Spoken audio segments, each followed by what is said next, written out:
Fueled by Temperance Spirits, Edmonton's leading non-alcoholic beverage provider. Order online for doorstep delivery. Welcome back to Game Over Edmonton, your local leader in post-game Oilers analysis. In this episode, it's fueled by Temperance Spirits, the city's leading non-alcoholic beverage provider. Visit Temperance online for a curated section of non-alcoholic options. Choose from a variety of craft beers, mocktails, wines, and spirits. Temperance isn't just a retailer, it's a community of Edmontonians who celebrate the spirit of socializing without the need for alcohol. And with Temperance Spirits online shop, ordering your favorite non-alcoholic bevvies right to your door is as easy as Connor scoring the winning goal. You can find our partners at Temperance online at www.temperance-spirits.com for delivery to your door, and use the code SDPN for 10% off your order at checkout. And give them a follow on Instagram and Facebook at Temperance Spirits.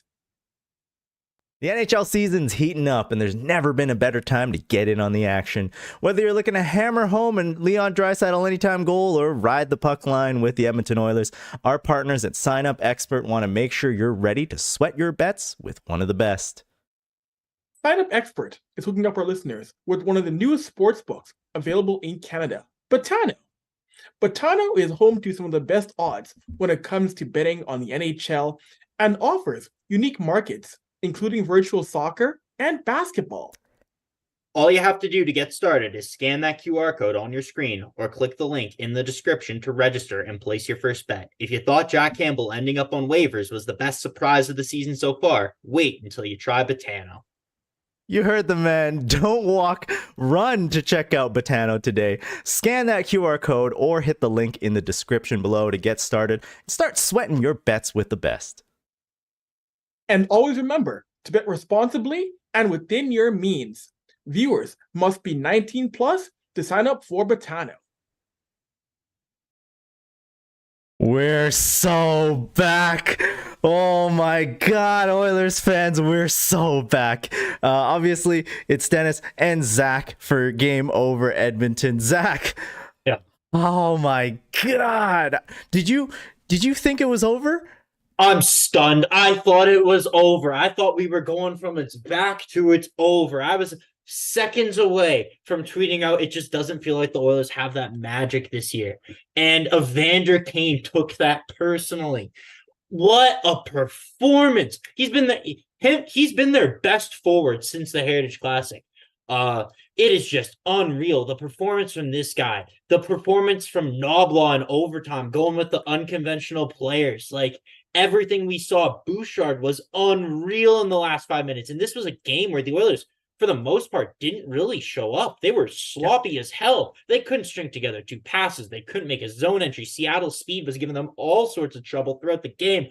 But you know what? That's what this team needed. They needed to steal a game from jaws of defeat. They took a game and won it that they did not deserve, and that's what they needed to. There were so many games this year where they deserved to win, and teams were doing this to them left, right, and center. The all whole of a puck sudden luck now debate. the tables have turned. Exactly. But how much can you say is puck luck? Like, Evander Kane earned those 3 goals. Zach Hyman, credit to you, point out, absolutely got that dog in him. The dog is back. It is nice. The dog is back. We have flow again. It is awesome. Dude, thinking about, like, up until the last 5 minutes of the game, it was all Kraken. Like, this was one of those games where you look at it and you say, well, like, this was a C grade game, right? The guys were easily. They were out there, but they weren't showing up. We've talked about last year having that dog in them. They were not there at all. They were in the pound for the entire 55 minutes of the game. But that final 5 minutes, Kane with the natural hat trick. Oh my God, unbelievable. Bingo card. Who had that on their bingo card? Yeah, as much as I want to talk about overtime, I think this is a game. It's really important that we kind of run through from the top, and then we'll get into the decisions and some plays that happened kind of midway through the third that, man, did they piss me off. But yeah, obviously to get into the game, Stuart Skinner starts his 5th in the row. Janmark and Holloway are thrown on LTIR. Laval was sent down but called back up, and of course, finally, Adam Ernie was back. The return of the urn. No one more excited than me to see Adam Ernie back in the Oilers lineup. Like, oh my God, the missing piece. This was the guy. But you know what the difference in this game early was? It was really interesting because I'd say 3 of the 4 first Kraken shots were pretty tough glove saves from Stu. I Yeah. was really impressed with the way for the first 9 minutes that might have been the most comfortable Stu seemed to me all season. He looked way more calm in the net. His movement from side to side looked better, and I think that's probably the biggest thing that plays him is his lateral movement on those high danger chances. And for the most part tonight, he was unreal. I thought in that regard. So I was really happy to see. But the only chances that the Oilers were kind of getting were kind of broken up cycles from the McLeod, Fogle, Ryan line. Lavoie had a chance early, but like there wasn't much going offensively at all. Hey? Excuse me, you're forgetting about Cody Ceci, Paul Coffey, Coffey, and Garnett.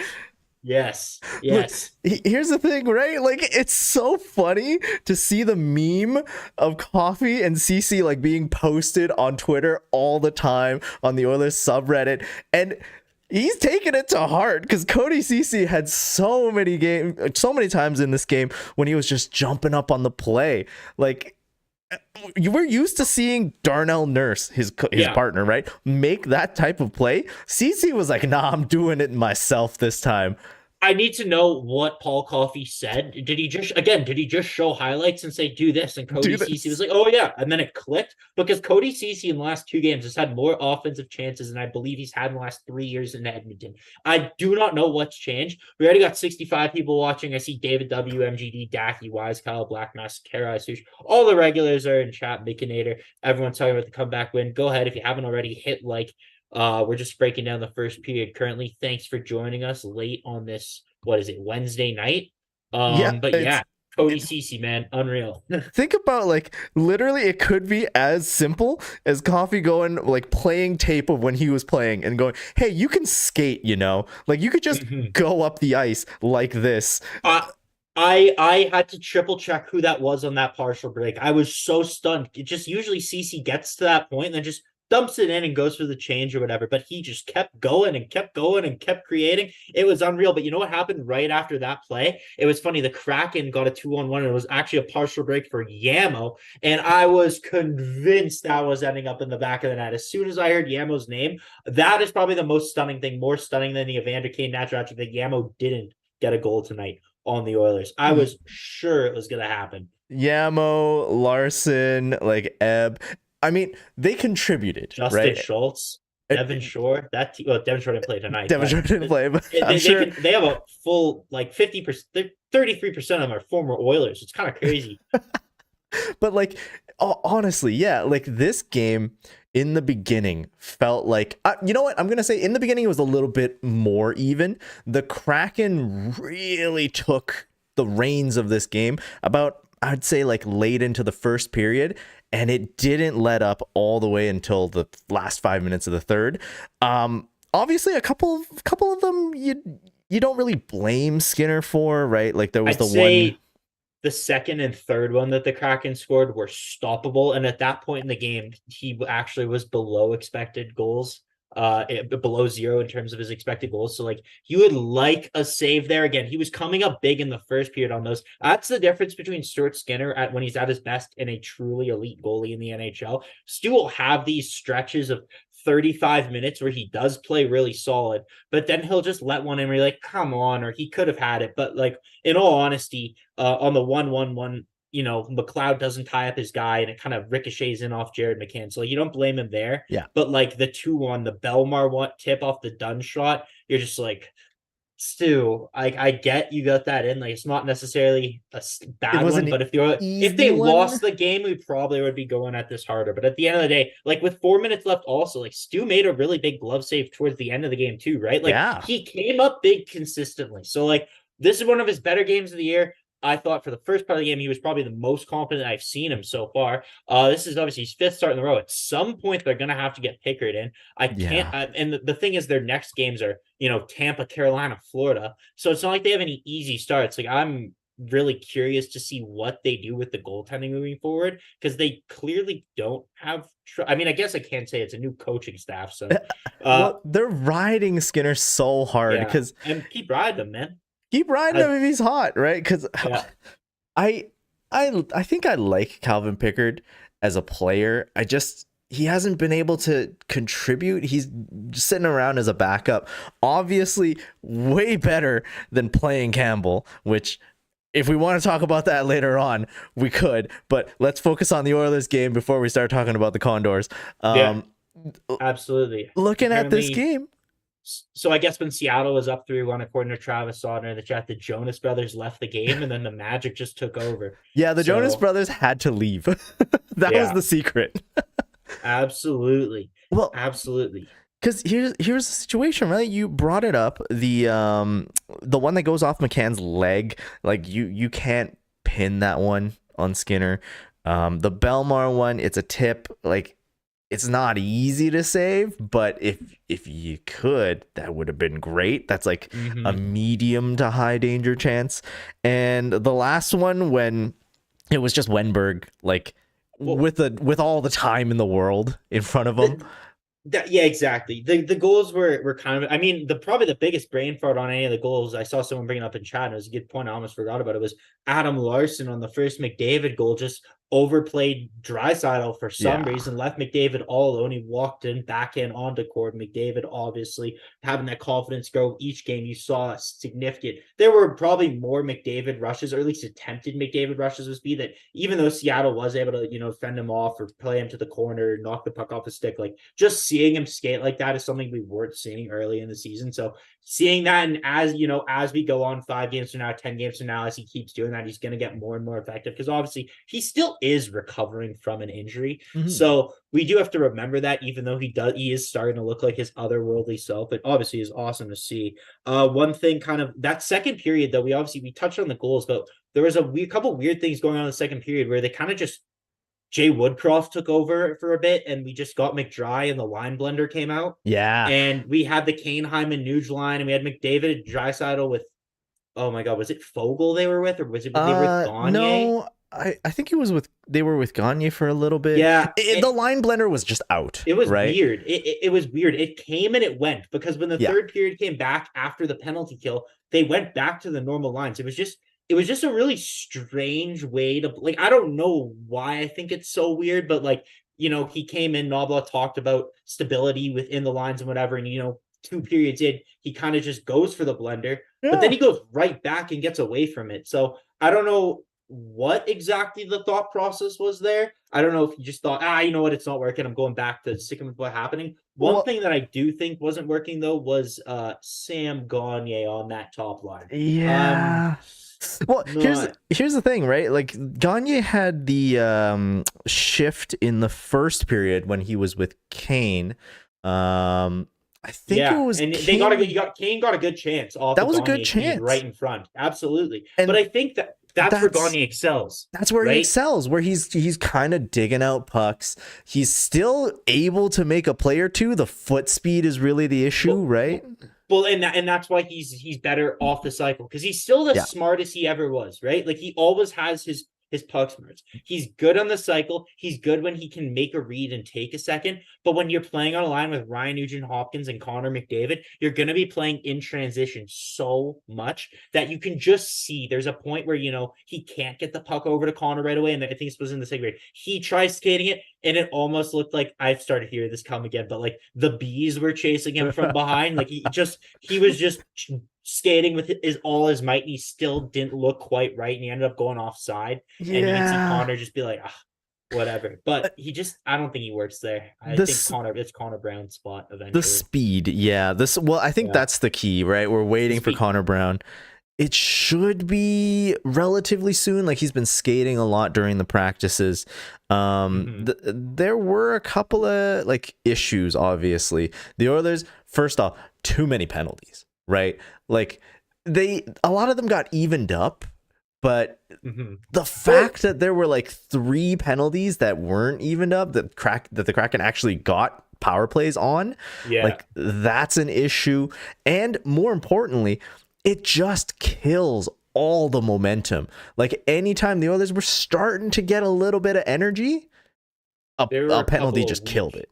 There were a couple of weak power plays, though, for the Kraken. Like that Nugent Hopkins tripping one. Like, are you kidding me? Like Yeah. there were some points, and then like later in the game, I saw Warren Fogle behind the net getting held by a Kraken player, and like the crowd screaming for a call, and he got nothing. And then every 5 seconds, Seattle. I don't know. I don't know why this stuck out to me so much, but I kept hearing Seattle players audibly on the broadcast yelling for calls, and I was getting so irritated by it because they had gotten the benefit of the doubt so many times.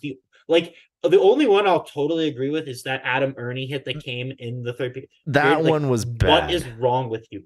This guy, like the NHL needs to step in and suspend this guy for the rest of the season. Exactly.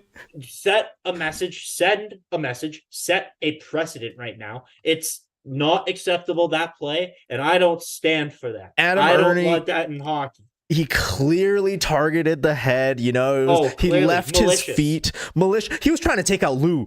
What? Like, this is unacceptable. He took it off the ice. He was going after broadcasters. It's definite suspension. I'm gonna have to say probably a contract nullification. It's simply unacceptable, and the Oilers should terminate that contract.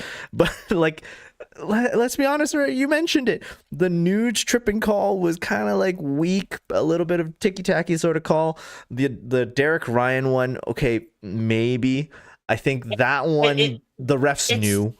Well, the Derek Ryan one was one of the weirdest ones because Schultz holds the stick, propels himself on the boards. Then when it is going to still only be Derek Ryan, Oliver Bjorkstrand from the heavens evens it up himself. Like, that's just flat out stupidity on Seattle's part. Like, use your head. What are you doing? It's the NHL. You want to make the Oilers hurt? Make them hurt by scoring a power play goal on them. You moron. I was ecstatic to see that play from him. He's kind of a dumbass, to be honest with you. Like, control your emotions, man. And he saved the Oilers from going down by a lot more because obviously the Ernie penalty hurt, but like the penalty kill was awesome tonight. I don't know how bad Seattle's power play is. I feel like they're very quick. Like their forwards for a long period of this time, their forecheck was super aggressive and gave the Oilers defense a ton of fits. We saw when they play a fast team like Evan Bouchard, a couple of Seattle goals were right off turnovers from lost puck battles because they're just so fast and so tenacious. This is the type of team that the Oilers find themselves struggling with.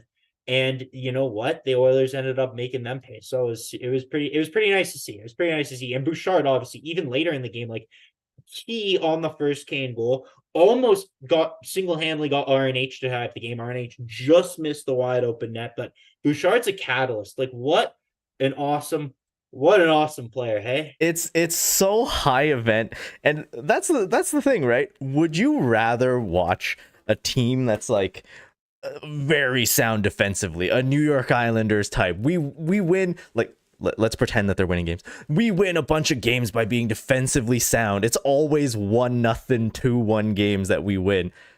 I would rather watch this sort of high energy, intensity, chaos hockey where it's like, from one period, we're totally even. Everything's great. We're down 3-1. It's so Jover. The season might as well be a wash. And then after 5 minutes at the end of the game, you go, "We're so back." This is the Oilers brand of hockey. Like, there's so much more excitement. Oilers hockey. We have not had a game like this year. I thought we were gonna get this magic in the San Jose game, right, where they get that 6-on-4 and you get Nugent Hopkins scoring the goal to bring them within close, but then they fell flat on their face, and I felt it again this game. I'm like, the magic's not there, and then something turned. Darnell Nurse saved a goal on the empty net by diving in the neutral zone. Seattle had the chance to put it away. They were inches away. They had a shot. All they had to do was put it in the empty net, and they got nothing.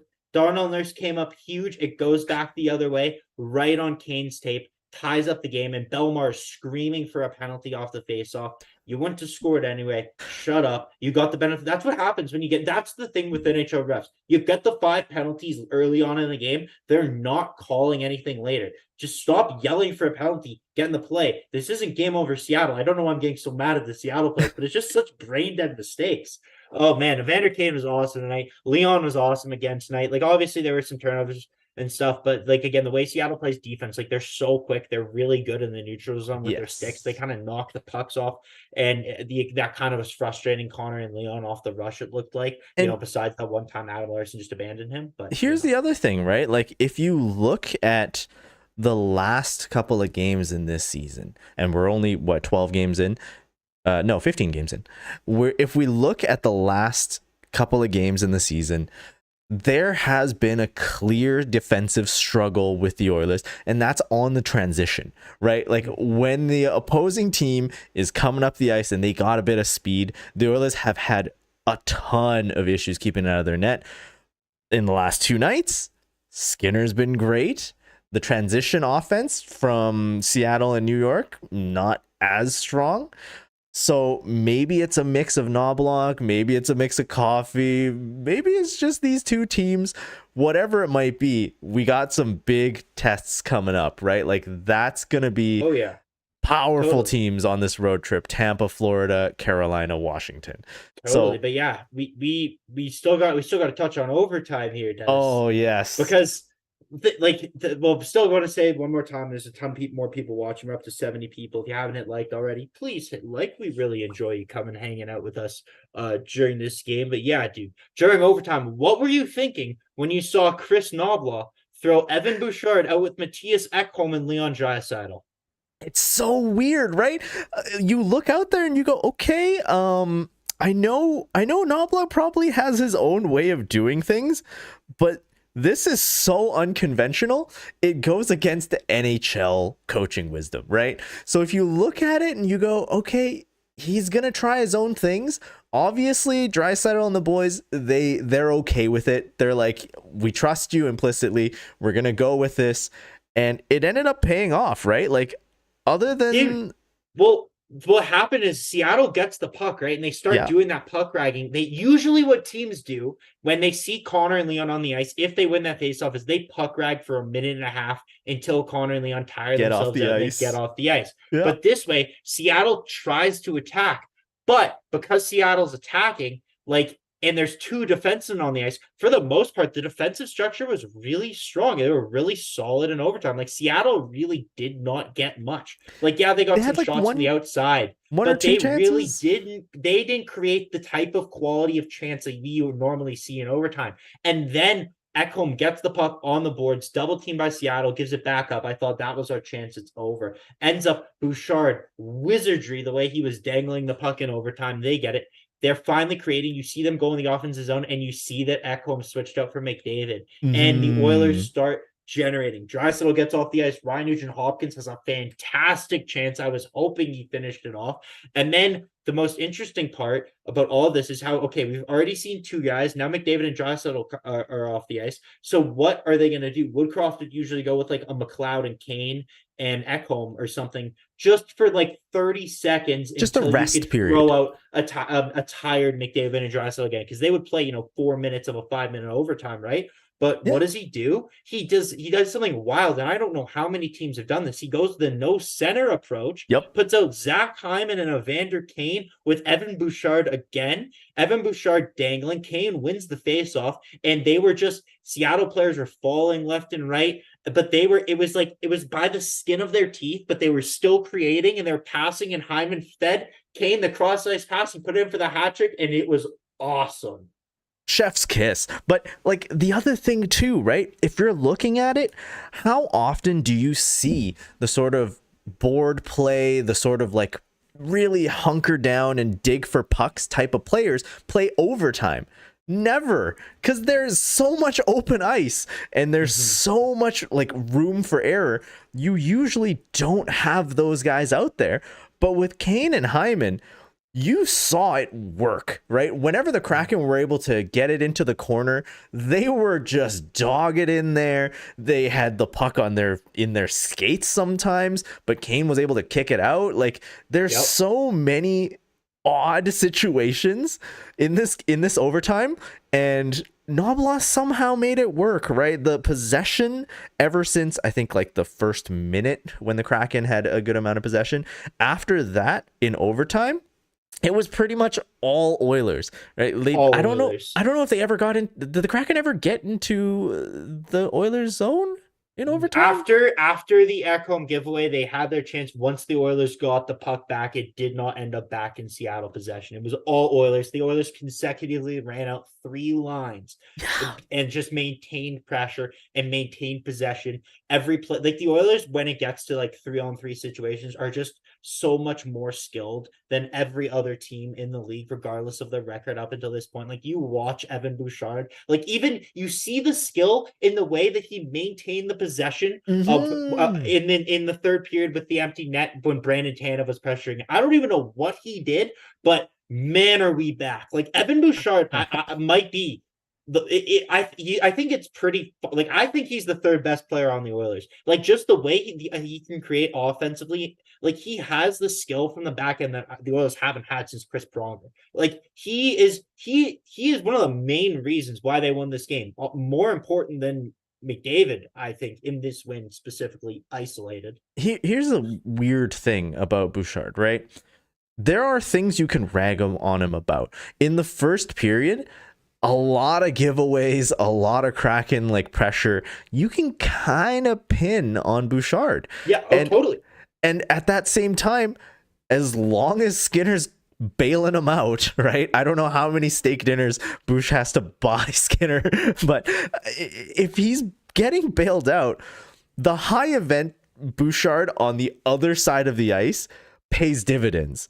And I think the other thing that I want to quickly acknowledge too is early on in the game, Nuge had a good number of defensive plays as well. Like Nuge is, I think it's safe to say he's not going to have another 100-point season, but the reason why you still value Nugent Hopkins is even if he's not producing offensively, he's still a very sound defensive player. Well, and the penalty kill work alone tonight, worth it. Like everything Nugent Hopkins is doing, man. To your point, Nugent Hopkins, when you saw him on the penalty kill tonight specifically, obviously he got this one tripping call. He might have had 2 penalties actually, but I think Nuge killed I think at least like 20-30 seconds on 2 different penalties, and that is amazing. One of them even ended up being a even up call. He drew exactly. Yeah. His hard work on the like moving the puck well shorthanded,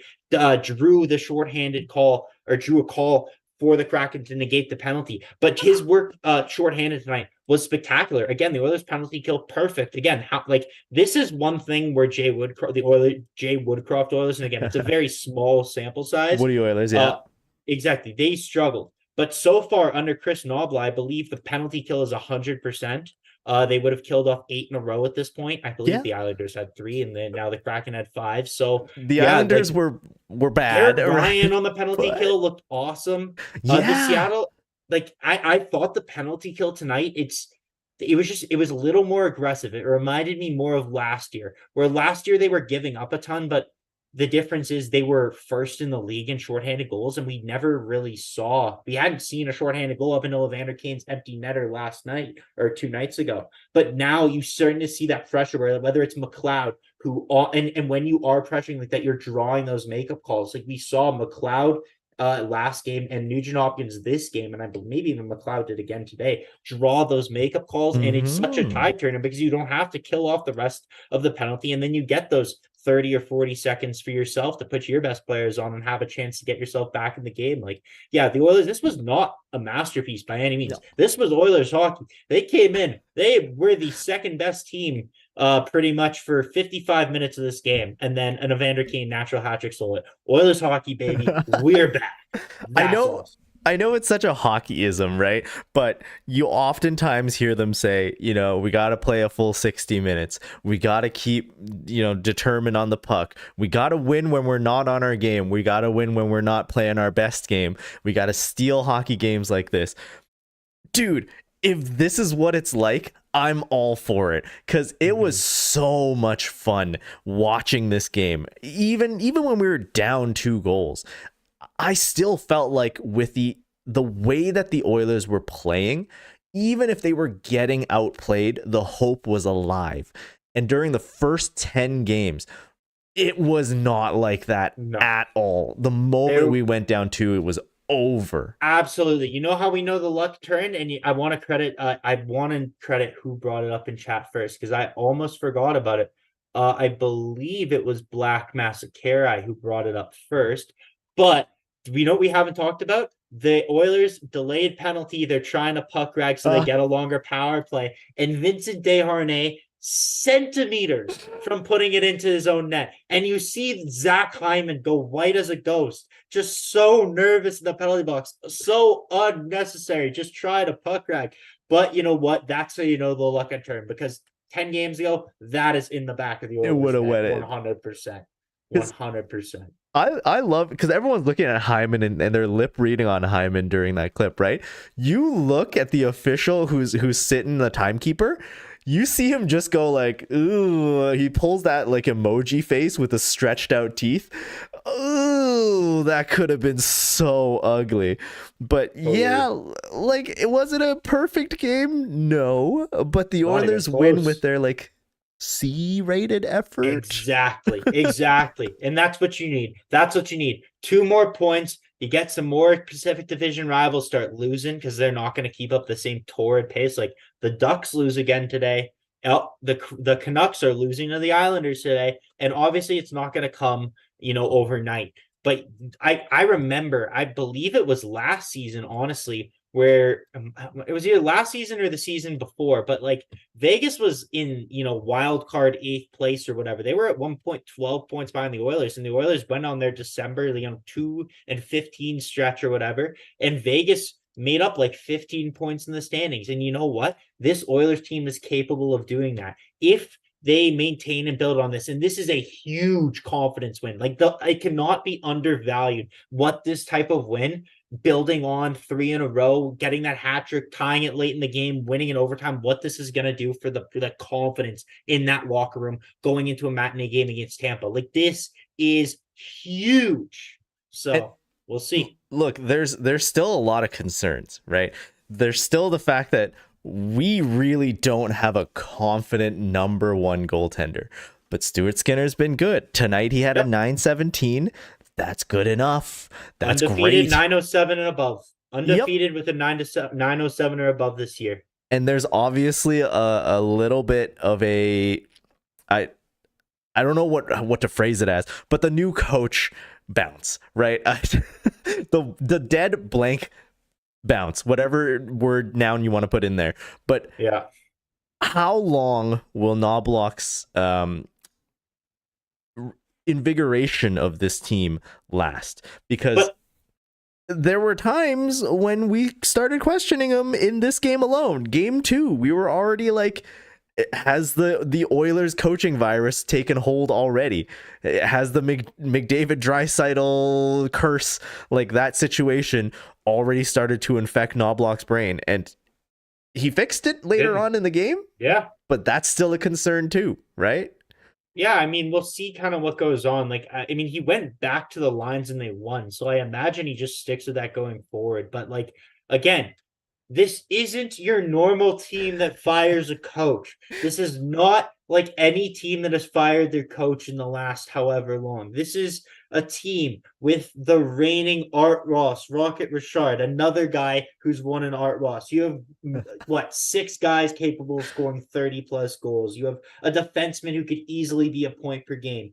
You have a below average goaltending for the most part in the NHL, and obviously Stuart Skinner's been awesome, and I hope he keeps his play up. But like, this is not a dead cat. When you have the type of talent that the Oilers have, this cat is very much alive. They just needed that one spark. They just needed that oh god, how am I blanking on they just needed the defibrillator to shock them back to life.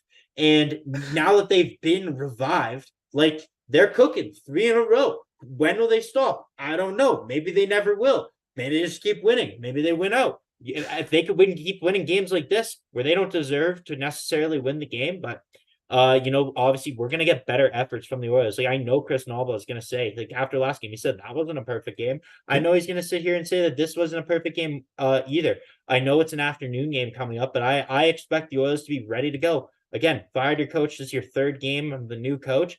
They're going to come out hard. Tampa hasn't been that good to start the year. I think it's a very winnable game again for the Oilers. And so long as we don't get that regular matinee start where they just The smash their head matinee into a wall. curse. Yeah.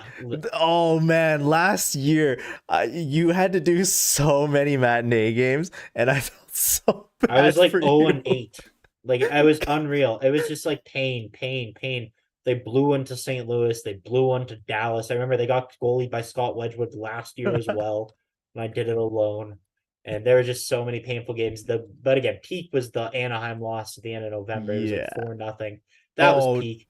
Nothing dude. will top the San Jose game this year, though. So yeah, I think we've pretty.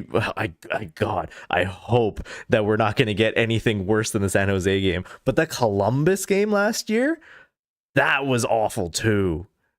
oh yeah, dude. Like, I remember the one where Jack Campbell single-handedly cost them first place in the Pacific Division, ended up creating the second round matchup for them against Vegas.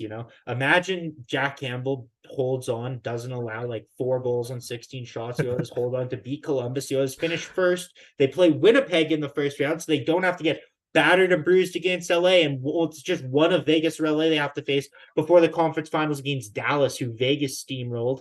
Vegas said Edmonton was their biggest challenge. What could have been? But you know what? We're back. We're back this year, so we'll see what happens. I mean, most models, like even before this game started, when the Oilers were 4-9-1, whether it was Dom's model, The Athletic, whether it was MoneyPuck, still had the Oilers at above a 55% chance of making the playoffs. Yeah, which is really interesting. It's wild, but again, this is Oilers hockey. Has there ever been a year that you've been an Oilers fan where you didn't go, oh my God, this team stinks. This team can't win a game to save their life right now. There's always those stretches. It just sucks so bad that happened right at the beginning of the year and ended up in Woodcroft and Manson getting fired.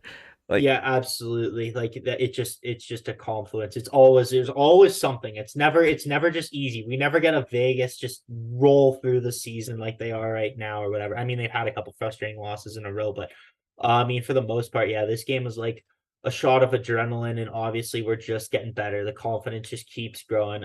It's super exciting to see. If you want to jump into the press conference here, because I did see a question. I do see a couple questions I want to get into on the press conference. But do you want to start or shall I? Because I have a question of my own as well. Well, my question here was just from Mick and Edward. It said, are the Oilers still going to trade for a goalie? Was that the one that you saw? There's that one, but I had my own question as well. But let's start with that. Okay. What do you think here? Here's the situation, right? If you're Ken Holland, if you're Jeff Jackson, whoever's calling the shots right now, you always try, right? If you can get a UC Saros, if you could get a Carter Hart, if you could get someone who you think is an improvement and you can do it without ruining the team, right? Without selling off ridiculous amounts of assets, then you do it because that's your job. Like, I think there is no just trying. Like, I think, yes, Skinner's been great. And essentially what I'm hoping for here is Skinner can hold the fort, whether it's, 10 games that they need, whether it's 20 games that they need, until they can get someone who undoubtedly can come in there and give them a 907 or above, essentially, is what I'm hoping for, obviously. Now, like, obviously, it's going to be hard to trade for those guys. Teams don't want to give up those guys. I'm saying anyone not named McDavid, Draisaitl, or Bouchard should be available to go the other way in a deal.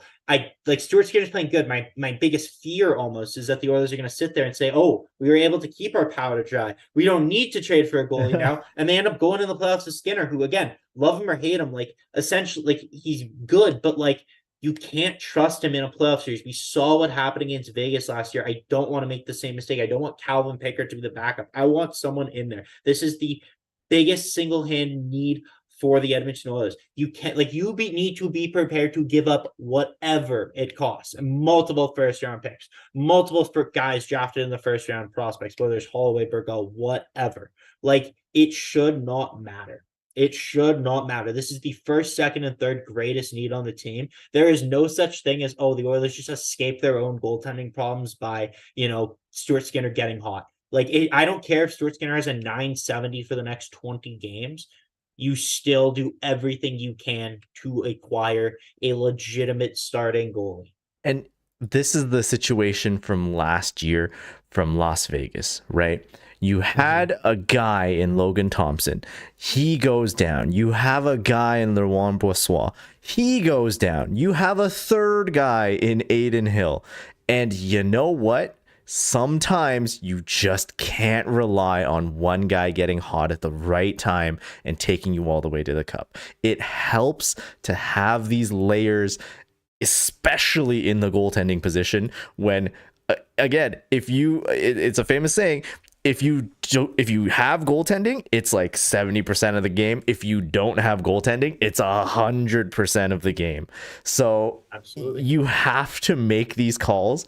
If you are being paid $5 million to be the GM, if you're being paid however much it is for Jeff Jackson, you got to make these calls. You got to shop around. Yeah, absolutely. I mean, the one name that you're kind of hearing out there now is Carter Hart, and I just want to touch on that name quickly because on its surface, just the name itself, there's a 25-year-old goalie from the Edmonton area who has been put up really good numbers, has a really good history in his limited playoff starts. In theory, that's the guy. Like, that's one of the guys you absolutely target with all your assets. But, and again, I'm not saying whether he's part of this or not part of this. No one knows. But one of the reasons why anyone on that 2018 World Junior team, why no one would have because if Carter Hart was available without anything, without any, cloud surrounding his name, right, a team would have traded for him with the resume that he has. Right? If he's on the market, yeah. But because of that 2018 World Junior suspension looming, whether he took part in that or not, you don't know, and it's so risky to make a trade for someone, and then it's going to sound like insensitive, and then he gets suspended for a year. And I don't think here's the situation. I don't think Philadelphia as well is going to give you a discount because of that uncertainty. It doesn't sound like it doesn't sound like Philly. Again, it doesn't sound like Philly's gotten as much interest on Carter Hart as they necessarily should for a guy with that resume, right? Like, how many? Like, if you're a team like Montreal or Ottawa, before you sign Jonas Korpisalo, and that there's a 25-year-old goalie on the market who can kind of grow to the age of your car. Is that not who you're targeting? Like, obviously Edmonton would be interested, but like there would be so many, Detroit, like there would be so many teams that would be interested in Carter Hart, but it's that cloud from the 2018 World Junior team, which my guess has just sucked all the smoke out of that name. Like, there's probably no interest. Like, you hear the rumors, oh, the Oilers talked about it. I'm sure they talked about it, but at the end of the day, you just can't take that risk with your team. You never know when the announcement's going to come down. You don't know if he was part, if he wasn't part. You literally can't say until the investigation is released. And I just would rather keep my hands clear of that name. That's true. And here's the other issue too, right? The NHL is so slow. There is so incredibly slow with this investigation. It could drop this year. Well, it's the London police. And then there's something about an appeal I just saw. Like, we literally don't know. Like, I believe if it was up to the NHL, they would have said it in the summer just to get it over with. Because this is, I don't think the NHL likes this hanging over their heads, but it's the London police who taken so long with the investigation. I saw a report that there's something that the players can now appeal, but they kind of have an idea of what happened and whatnot. And we're on the precipice, I think, of finding out, but we don't know. We don't know. We just don't know. And Zach, I mean, we're obviously not insiders, but you're right. If guys are saying there's no action on Carter Hart, and this might be a reason why, like, are you comfortable putting what might be Draisaitl's last, year, 2 years on that risk? Like, that's too much of a risk in my mind. you trade for him, he gets suspended. It's not worth it. Like, this, you know the suspension's coming to the guys who did take part. So I'm just, again, keep your hands clear. There's guys that you can acquire if you were willing to pay the price. I know we're hearing that Saros is their franchise goaltender. Well, Yaroslav Askarov is available, and he's got a 940 in the AHL, and he's the best goalie prospect in 10 years. There's a ton of guys. Even Binnington's been fantastic. Guys that don't have a no trade clauses, like, there are guys that you can get. I don't know. And if you're a team that has an asset that you're willing to part with, why on earth would you say, yeah, no, he's available? You're gonna say he's locked up. He's gonna be part of our team for life. We want to keep him and we want to be competitive. Like, there's no one out there, unless you're a fool, that wants to just jettison your asset.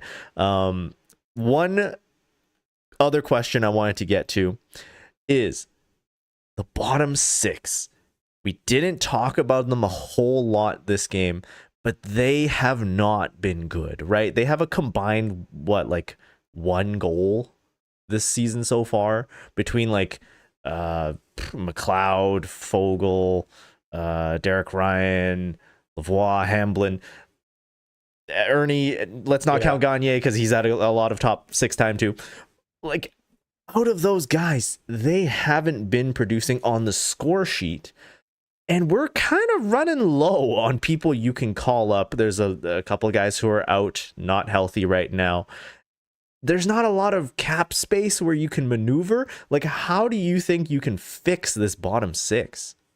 Well, I mean, Connor Brown's going to come back. You're going to bump someone else into the bottom six, if not Connor Brown himself, just to get back up to speed. Not like he was at speed kind of before this, but whatever. I mean, Raphael Lavoie isn't necessarily like your prototypical fourth line player, so he's kind of struggling in the role that they're asking him to do right now. You did see one rush kind of in the second period where he kind of just took it by himself and did manage to create a chance. Like, he can't create alone. He needs help around him. And again, he's with Adam Ernie, who is literally a black hole, and I never want to see him play for the Edmonton Oilers again. Like, when he is on the ice, the Oilers are so much worse. In the first 4 minutes of the game, the second and fourth line text you guys, Seattle gets a rush chance. Like, I don't even want to check the numbers for that fourth line tonight, but like, it was bad. It was bad. Exactly. Like, I know it was bad. You can't have Adam Ernie on your NHL roster. Not good. Like, the second you end up going back to, I mean, even James Hamblin, like, I like the guy. He puts a lot of effort. He skates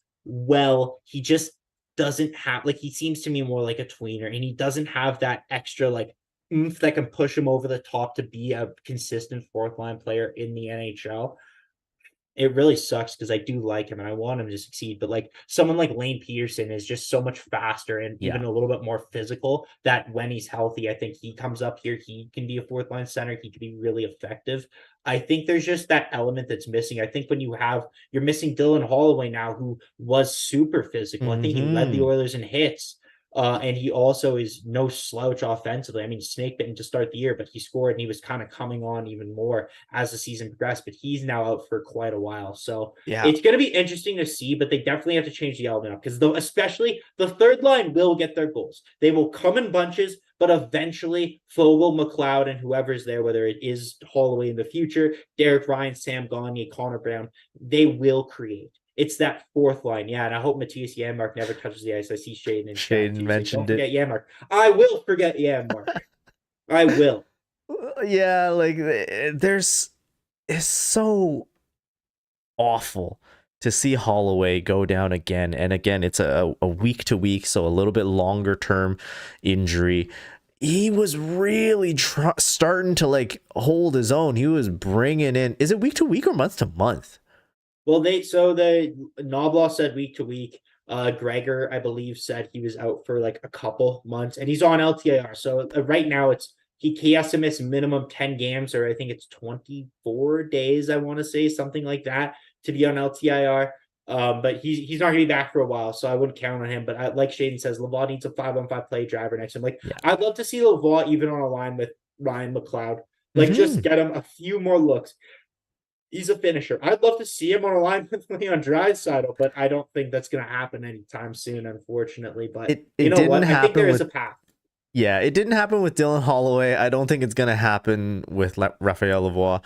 they have to earn their time in the bottom six, and right now it just isn't quite clicking on the depth of this team. You're right, it comes in bunches, and I'm hoping that they pick it up, because can we rely on another Hyman hat trick, another Kane hat trick? McDavid and Draisaitl coming back. McDavid and Draisaitl haven't had hat tricks yet this year. They're due. It's a hope, it's a prayer, but there's obviously things that we can maybe overanalyze on this Oilers team, but that's why we're fans, right? This is Oilers hockey at its finest. I'm happy with it tonight. Zach, I hope you're happy with the game tonight. Yeah, absolutely. That was awesome to see. I'm jacked. I'm exhausted, but I'm jacked. That was super fun. Let's keep it rolling on Saturday, my friend.